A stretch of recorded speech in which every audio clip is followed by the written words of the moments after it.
Hey there, YouTube, it's Kurt here. We're going to take a look at my first run-through of HD Majora's Mask. Alright, so we'll open it up here. And I just figured out how to get all these packs together, and I gotta say, I'm really impressed so far.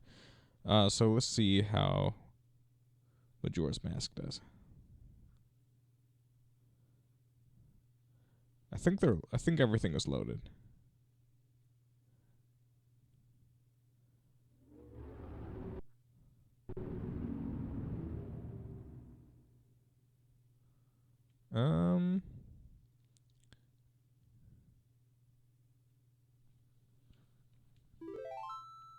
Oh wow.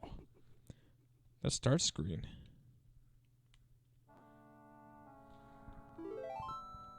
There we go.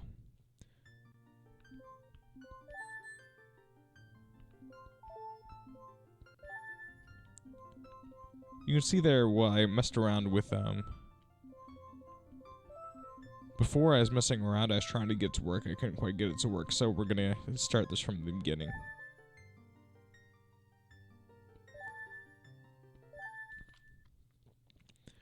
So we can actually see all the cutscenes. If this is really good, I'm gonna turn it into a Let's Play series.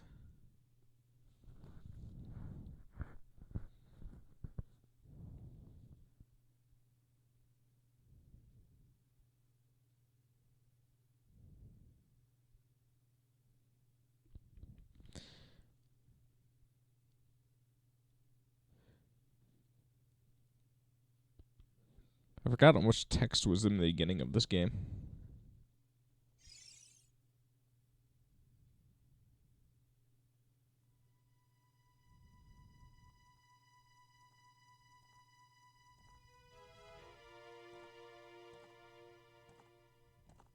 Oh, already some really cool textures.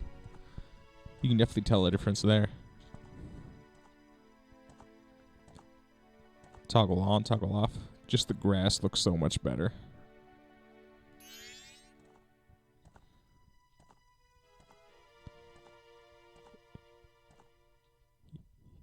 You know, when I was a kid, I could tell, like, when I was looking at the trees, I was like, this doesn't look very realistic. I can't tell I'm in the woods. But these definitely look better. It's a little bit more convincing.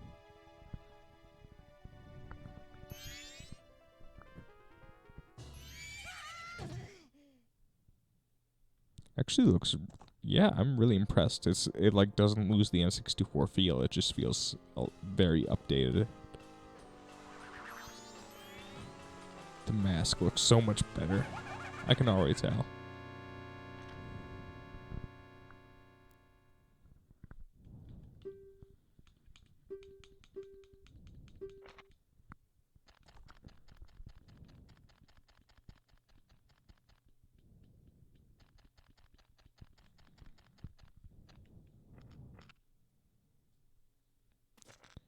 I mean, it's pretty awesome. We're like just in the cutscene. We can already tell a huge difference without any gameplay.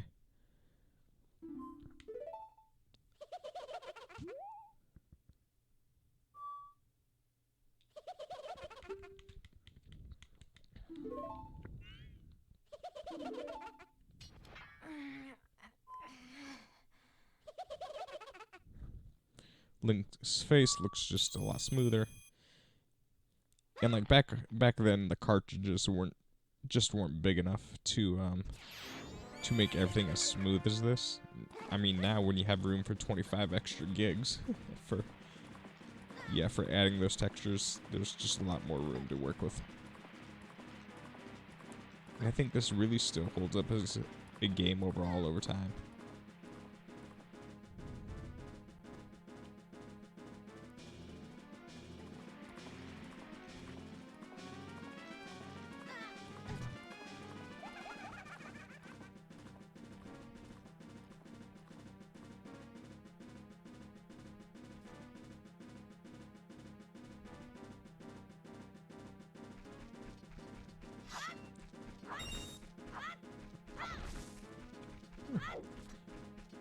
And what I like is like nothing is seems like overdone.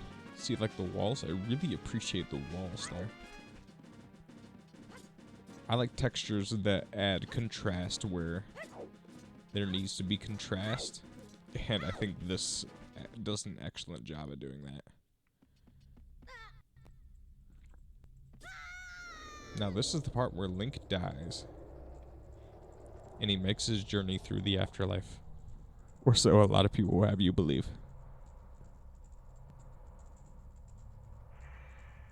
This is actually doing really well with a widescreen hack as well. It looks really good. It's not really like glitching out for me too much, which sometimes this emulator does.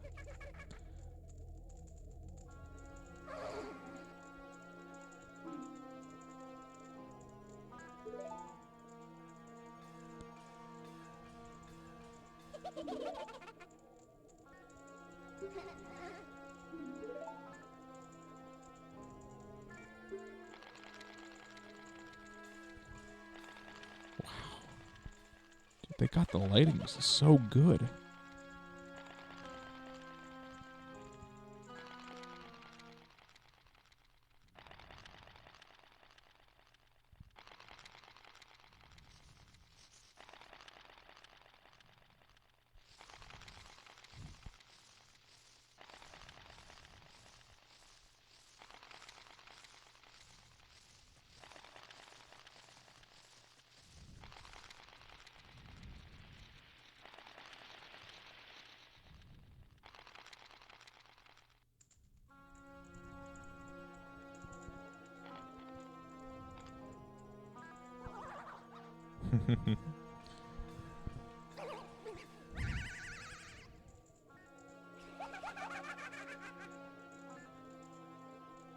Texture off. Sorry if I'm doing that. I hope it's not annoying. I'm just trying to show how good the textures are compared to their base.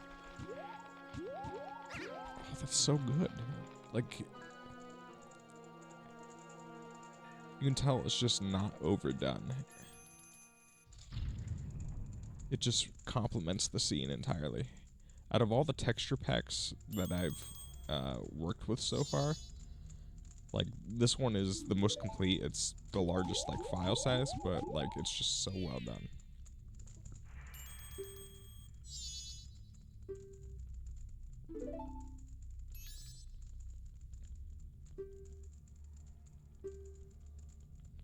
Alright, I think we have to get into Clock Town before this will actually save. So, I'm gonna get into Clock Town. The walls look really nice. Wow, that's a huge difference. Jeez.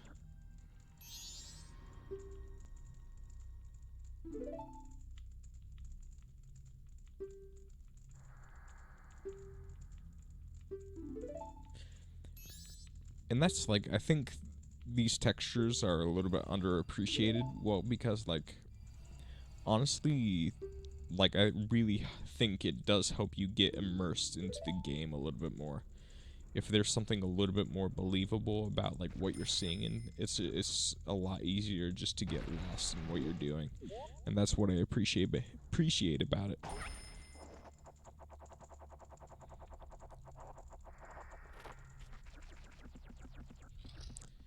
It just feels a lot more authentic. Yeah, so one thing I noticed when I was playing Super Mario 64,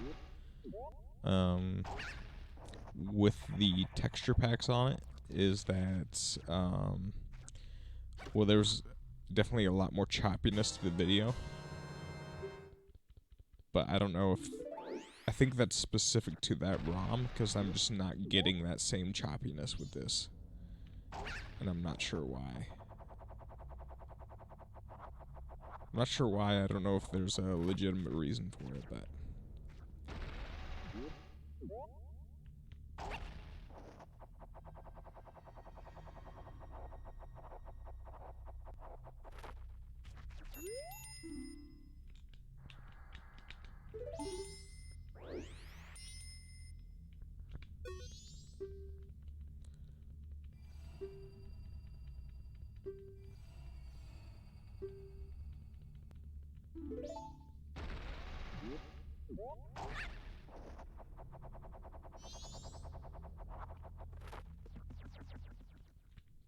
Alright, now we make... Now, honestly, the Link death theory I think is the most interesting, even though there's not any proof behind it. It definitely makes the really creepy opening scene. I feel like it makes the story... The story's already good, but I feel like it makes it a tad better. Like, if Link coping with the idea of death as a child is the perfect level of, like, darkness, but not, like, too dark for a Nintendo game. You know what I mean? You've met with a terrible fate, haven't you?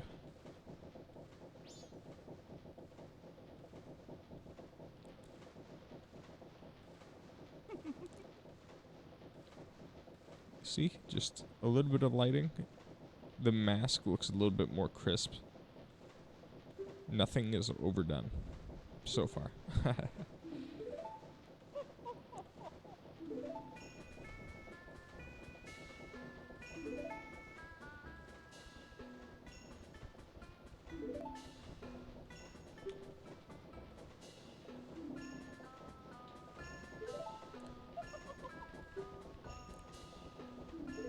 I mean, you can definitely tell in contrast to the walls. The walls, I think, are the...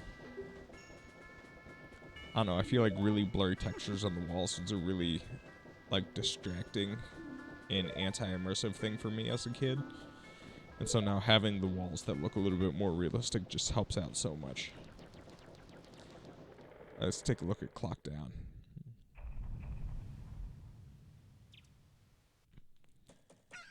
Take a look at Clock Down here for a couple minutes.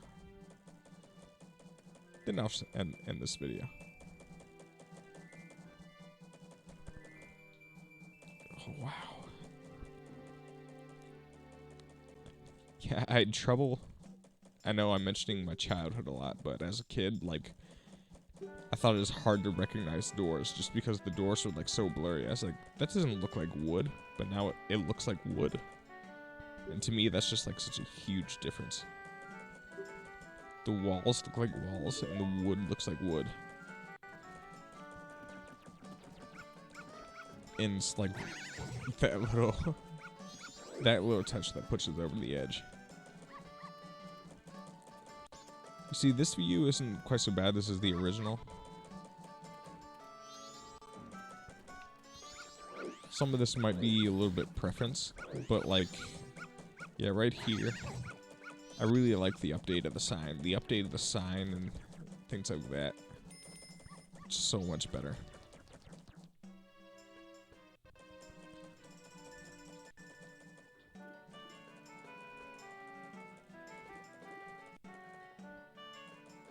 Yeah, some of the signs, like, in the original N64 games, you're like, what the heck is on that sign? And it didn't make any sense. It wasn't, like, intelligible at all. Oh, the door is just so much more crisp. See, like, that sign there, I was like, what is this supposed to be? And now you can tell, like, okay, that's an actual sign. And the ground textures, wow. Alright, that's enough wowing for me today. Thank you guys for watching. I think I'll turn that into a Let's Play.